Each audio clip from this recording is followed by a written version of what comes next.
آواز آتی ہے جناب اعلیٰ کسی کے گھر سے بچوں کے رونے کی آواز آ رہی ہے تو فاروق اعظم فرماتے ہیں او بی بی تیرے بچے کیوں رو رہے ہیں؟ اس نے کہا بھوکے ہیں 3 دن سے کچھ کھایا نہیں ہے۔ کہا کیا کھانا بنا رہی ہو؟ کہتی ہے نہیں بھائی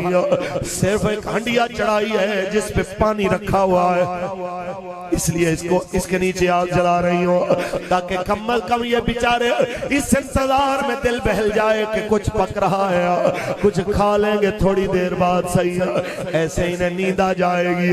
فاروق اعظم جلدی سے جاتے ہیں اپنے غلام کو لے کے بیت المال سے کہتے ہیں جلدی سے آٹا میری گردن پہ رکھ جلدی سے بوری مجھے اٹھواؤ۔ وہ کہتا ہے حضور مجھے اٹھوائیے۔ فرمایا آج عمر کا بوجھ اٹھاؤ گے مجھے بتاؤ کل کون اٹھائے گا؟ بروز حشر کون اٹھائے گا؟ میری قبر میں کون اٹھائے گا؟ اس لیے آپ نے فرمایا یہ میرے کندھے پہ ہی آنے دو۔ آٹا اٹھاتے ہیں دروازے پہ آتے ہیں کہتے ہیں بہن تیرا بھائی آیا ہے آٹا لے کے آ کچھ کھانے کی چیزیں لے کے آ۔ دروازہ وہ عورت کھولتی ہے آپ کہتے ہیں ٹائم تھوڑا ہے آپ اگر ایسا کریں کہ آٹے سے آٹا بنا لیں آپ آٹا گوندھ لیں میں آپ کے بچوں کو چپ کرواتا ہوں تو اتنی دیر میں کھانا بن جائے۔ آپ جناب اعلیٰ بچوں کا دل بہلا رہے ہیں وہ عورت آٹا گوندتی ہے کھانا بناتی ہے جب بچے کھاتے ہیں تو کھا کے وہ رونے والے اب کھا کے جب پیٹ بھرا ہے تو آپس میں خوش ہو کے ہنسنے کھیلنے لگ گیا۔ اس دوران وہ عورت بڑے گلے شکوے کر رہی ہے عمر سے خدا پوچھے گا وہ پوچھے گا اس کی عدالت میں عمر سے پوچھنا ہوگا جناب اعلیٰ پوچھا جائے گا کہ بتاؤ تیری رعایا میں بندے بھوکے رہے ہیں تو آپ نے فرمایا بہن عمر کو معاف کر دو اتنی بڑی سلطنت ہے کہیں نہیں بھی پتا ہوتا بندے کو کہ ان کے حالات کیسے ہیں۔ اس عورت نے بڑی بات کی کہتے بھائی پھر اتنی حکومت کرے نا جن کا پتہ رکھ سکے پھر اتنی حکومت کرے نا جن کی خبر رکھ سکے۔ آپ نے کہا اللہ کے لیے اسے معاف کر دو تو وہ عورت کہتی ہے آپ کہتے ہیں تو میں معاف کر دیتی ہوں لیکن دل نہیں کر رہا تھا چلو کوئی بات نہیں آپ میرے بھائی ہیں میں تو یہ چاہ رہی تھی رب نے حکومت دینی تھی آپ کو دے دیتا عمر کو دینے کی کیا ضرورت تھی؟ آپ جیسے بھائیوں کو حکومت ملتی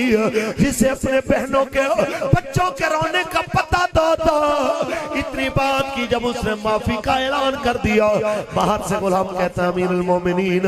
تھوڑی دیر چل کے آرام کر لیجئے ساری رات جاگتے ہیں پھر آپ نے فجر کے ٹائم اٹھنا بھی ہوتا ہے۔ جب امیر المومنین کا نام سنا عورت تھر تھر کامنے لگ جاتی ہے آپ فرماتے ہیں نہ گھبراؤ نہ معافی میں اپنا تعارف کرا کے بھی مانگ سکتا تھا لیکن شاید آپ دل سے عمر کو معاف نہ کرتی ہیں اس لیے میں نے تعارف کرا کے معافی نہیں مانگی بغیر تعارف کے مانگی ہے تاکہ آپ دل سے عمر کو معاف کر دیں۔ یہ ہے ریاست مدینہ یہ ہے حکومت فاروق اعظم اس سے بھی آگے چلیے خلیفہ وقت رات کے وقت جاگ رہے ہیں جو ریاست مدینہ والے ہوتے ہیں راتوں کو ناچ گانا نہیں کرتے قوم کی بیٹیوں کے دوپٹے اتار کے ان کو اپنے جلسوں کی زینت بنا کے ناچ گانا نہیں کرواتے ریاست مدینہ تو بیٹیوں کی عزت بچانے والے ہوتے ہیں ریاست مدینہ والے تو شریفوں کی عزتیں بڑھانے والے ہوتے ہیں یہ ریاست مدینہ ہے جہاں سے تہجد کے ٹائم خلیفہ گھر سے گزر رہے ہیں تو جناب اعلیٰ اندر سے آواز آئی ایک عورت کہتی ہے اپنی بیٹی کو بیٹی چلو اٹھو دودھ میں تھوڑا پانی ملا وہ لڑکی کہتی ہے اماں تمہیں پتہ ہے خلیفے نے منع کیا ہے ملاوٹ نہیں کرنی ہے تو وہ جناب اعلیٰ اماں کہتی ہے خلیفہ کون سا دیکھ رہا ہے تو جناب اعلیٰ وہ لڑکی کہتی ہے اماں خلیفہ نہیں دیکھ رہا خلیفے کا رب تو دیکھ رہا وہ تو دیکھ رہا ہے اس